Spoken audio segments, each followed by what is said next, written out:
Iran ने operation वादा सादिक सोम के तहत इस्राएली फौज के खिलाफ हमलों की नई लहर का आगाज कर दिया। ईरान ने ताज़ा हमलों की वीडियो भी जारी कर दी।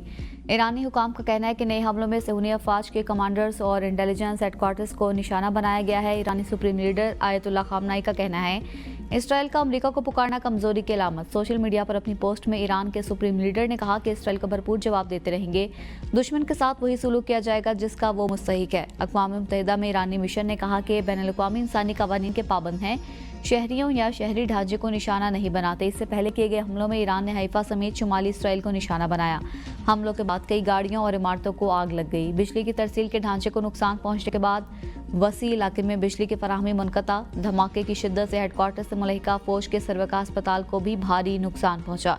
इसराइल की मरकजी स्टॉक मार्केट इमारत को भी तबाह कर दिया गया। तल अवीव, बैतुल मक़दस, हैफा और दीगर इलाकों में 7 धमाके, 270 से ज़ायद इसराइली जख्मी। हलाक होने वाले इसराइलियों की तादाद 28 हो गई, 1000 से ज़ायद जख्मी।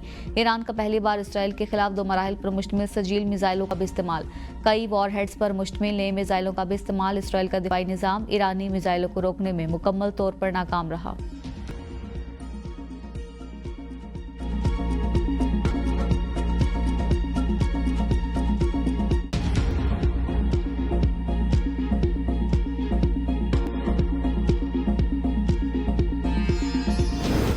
ईरान पर हमला करना है या नहीं, सदर ट्रंप 2 हफ्तों में फैसला करेंगे। तर्जमान व्हाइट हाउस ने फौरी हमले के हुक्म की तरदीद करते हुए कहा अमरीकी मीडिया में ईरानी जंग में शामिल होने से मुतल्लिक खबरें आ रही हैं। तर्जमान व्हाइट हाउस ने कहा मीडिया में ऐसी बहुत सारी बातें हैं जिनका सदर ट्रंप से कोई ताल्लुक नहीं। ईरान पर अमरीकी सदर के फैसले के हवाले से मीडिया में कयास सराइयां हैं।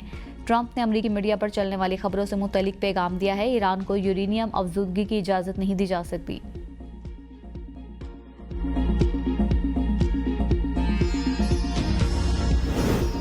अमरीकी सदर डोनाल्ड ट्रंप की भी ईरान पर हमले के हुक्म की तरदीद। कहा फैसला वक्त से पहले 1 सेकंड पहले करता हूं। ईरान को की गई सिफारती पेशकश के जवाब का इंतजार कर रहे हैं। ईरान से अब भी डील हो सकती है। अमरीकी अखबार का अपनी रिपोर्ट में दावा कहा कि ट्रंप ने मंगल की रात सीनियर मुशीरों को बताया उन्होंने ईरान पर हमले के मंसूबे की मंजूरी दे दी, लेकिन फिलहाल हतमी हुक्म नहीं दिया। बरतानवी वज़ीर-ए-आज़म की सदर ट्रंप से दिमाग ठंडा रखने की अपील। तर्जुमान बरतानवी वज़ीर-ए-आज़म ने कहा कि मुहाज़राए किसी के भी मुफाद में नहीं, फ़रीक़ैन से कहते हैं वो पीछे हट जाएं। कशीदगी में कमी के लिए बरतानवी वज़ीर ख़ारजा डेविड लेम मुतहरिक अमरीकी हुकाम से मिलने वाशिंगटन रवाना हो गए।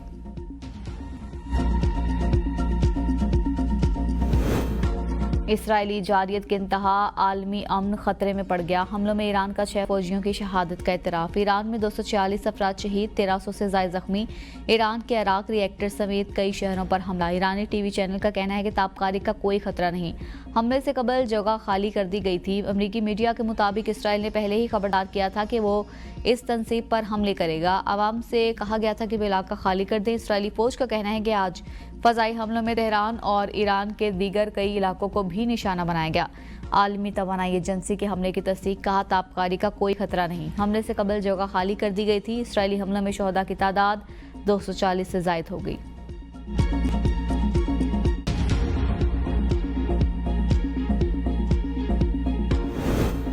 इसराइल का अस्पताल पर हमले का दावा, ईरान की तरदीद। ईरानी ज़राए का कहना है कि इसराइल का सर्वे का अस्पताल हमले में बराह रास्त हदफ नहीं था।